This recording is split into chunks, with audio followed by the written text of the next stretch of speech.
भी आपको पीस दिखा रहा था बेटा, प्रेस सही होनी चाहिए, साइडें वाइडें ये सारी बैठी हुई होनी चाहिए। ये पहले भी इसमें बात हो चुकी है, प्रेस का माल खराब नहीं होना चाहिए, बिल्कुल परफेक्ट प्रेस होनी चाहिए। ठीक है, इसमें किसी किस्म की वो अगर ज्यादा फिर होने लगा तो हम प्रेस पे स्टिकर लगवाना शुरू कर देंगे, फिर आप लोगों को परेशानी होगी कि यार आप प्रेस पे स्टिकर लगा रहे हो। प्रेस का ये बड़ा ख्याल रखना है, आपने भी प्रेस का ध्यान रखना है, चेकरों को भी समझाना है कि अगर प्रेस का भी इशू आए तो प्रेस वाले को भी बताओ।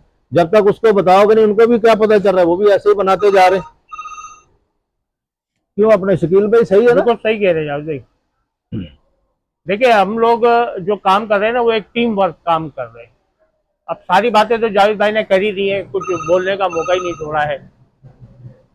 तो सबसे जो जरूरी बात ये थी कि जैसे जावेद भाई बता रहे हैं कि भाई थैली के अंदर माल चलना चाहिए। अब ये जिम्मेदारी सबकी है, उसमें कॉन्ट्रैक्टर भी शामिल है, उसके अंदर क्वालिटी वाला भी शामिल है, उसमें सुपरवाइजर भी शामिल है।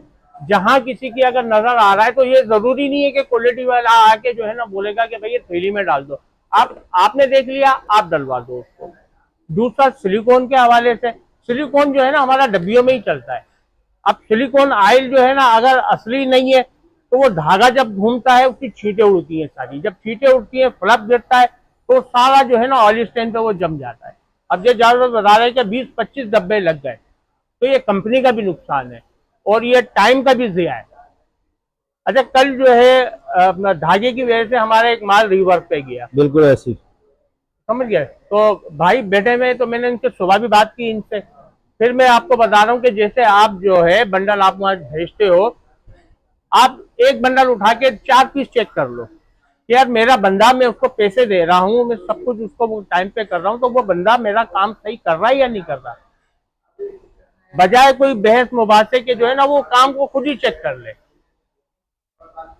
खुद। और शराज भाई, काटन मास्टर पहला हो, आखिर का हो या बीच का हो, काम जो है ना हमने अंदर जो भेजना है वो सही भेजना है। ये नहीं हो कि यार एंड का माल है, एंड का माल है तो वो भी जाता है। अभी एंड के माल पैसे उसके हम भी ले रहे होते हैं, फैक्ट्री उसके पैसे ले रही होती है एंड के माल का भी। तो हम ये कोशिश ये करनी कि एंड तक का जो माल है ना वो बिल्कुल साफ सुथरा और इस तरीके से जाए। कोई मसला है, स्टेन है, कोई दाग धब्बा है, आप उसको वॉश करवा लो। हम वैसे भी इतना जो है वॉश करवाते हैं ना, उन 4 पीसों को भी वॉश करवा लेंगे। भाई इसको थोड़ा सा मेक श्योर कर लें।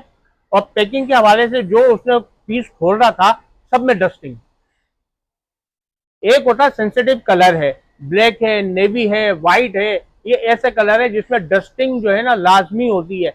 अच्छा, ये 3 कलर अगर जो डार्कर कलर है वो चलेंगे तो चेकर भी जब पीस उठाए चेक करने के लिए तो एक दफा उसको झाड़ ले। झाड़ने से क्या होगा, वो डस्टिंग नीचे गिर जाएगी। जब वो बैक पे फोल्ड कर रहा होता है तो पैकिंग वाले ना बैक साइड से वो नहीं करते डस्टिंग, जब पीस खुलता है तो अंदर से डस्टिंग निकल रही होती है।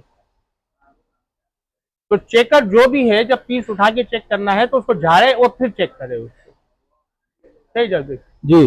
और दूसरा, चेकर अपना स्टिकर लाजमी लगाएगा, बगैर स्टिकर के नहीं। ठीक है, और फाइनल चेकर जो सुपर वाला है ना वो भी लाजमी लगाएगा। और इनकी स्पीड बढ़ानी है, ऐसे नहीं ठेकेदार ने माल चेक करके रखा हुआ है और वहां पड़ा हुआ है, पैकिंग वाले वेले बैठे हुए, ये ना, उनको प्रोडक्शन देनी है कि भाई इतना माल आपने निकालना है।